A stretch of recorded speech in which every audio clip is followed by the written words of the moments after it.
Hey guys, I'm Combat Craig and I'm a 100% disabled Desert Storm veteran. Today we will be discussing VA claims for anxiety. So I suffer from generalized anxiety disorder myself. I experience symptoms of anxiety, and it's kind of funny. It's a lot worse right before and while I'm on camera.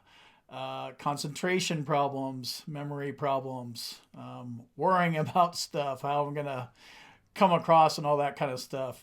But this process is therapeutic for me because I get to talk about my problems, and you guys get some help out of it as well. And that's what this is all about: veterans educating veterans.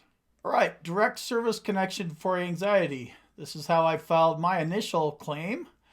I was able to provide a current diagnosis of anxiety.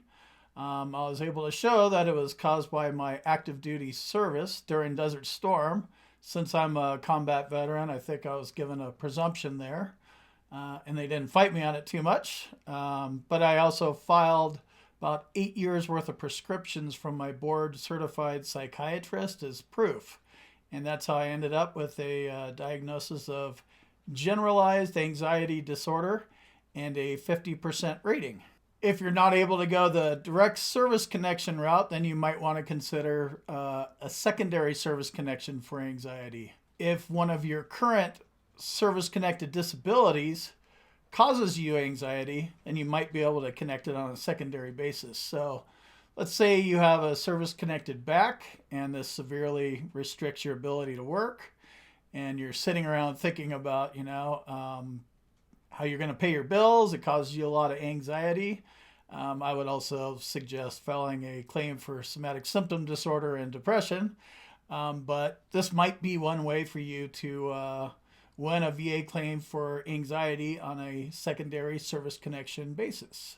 When we're talking about VA claims for anxiety, we're talking about a mental health claim. Anxiety is a psychiatric condition, so it falls under DSM-5, which is the Diagnostic and Statistical Manual of Mental Disorders. In order to be service-connected for anxiety, you're going to need the following three things: a current diagnosis of an anxiety disorder, an in-service event that caused or aggravated your anxiety disorder, and then a medical nexus linking your current diagnosis to your active duty service.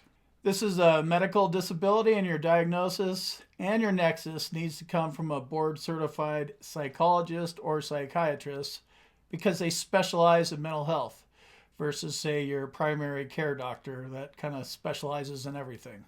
Also, you might have a diagnosis of anxiety disorder in your VA medical records from 5 years ago, but you should know that you need a current diagnosis. Something from 1989 is not considered current. This is why it's better to see a private psychologist so he could provide you with a current diagnosis, the nexus, and an independent medical opinion explaining the severity of your symptoms right now, today. Having your private psychologist explain the severity of your symptoms will help the VA rater determine the most appropriate rating for you.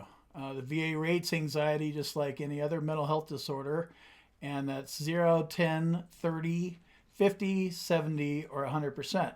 The worse your symptoms, the higher the rating. That's the general rule of thumb here. But you also need to establish service connection. So the nexus is crucial in all VA claims for anxiety. After you file your VA claim, you will most likely attend a C&P exam for anxiety.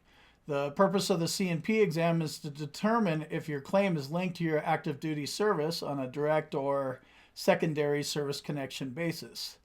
The examiner will check or affirm your diagnosis and your nexus, and they will most likely provide an independent medical opinion on their own, documenting the severity of your symptoms, and then that will be sent to the VA rater so they can make a decision on your claim. Make sure you attend your C&P exam and be prepared to be uncomfortably vulnerable and be truthful about your symptoms.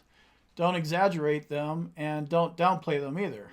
Just tell the examiner what's going on, and if your symptoms got worse when you found out you had a C&P exam coming up for anxiety, tell them, if it caused you to lose sleep, you didn't sleep the night before, you're super anxious right now during the exam, tell them what's going on, what led up to this, tell them the truth.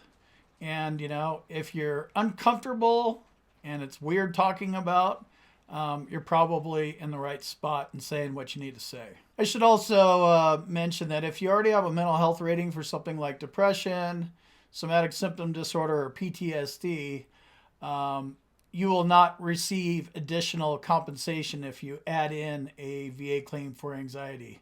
The VA calls this pyramiding, and they will not compensate a veteran for the same symptom twice. Lots of mental health symptoms are intertwined, so this is something you want to keep in mind if you already have a rating for mental health.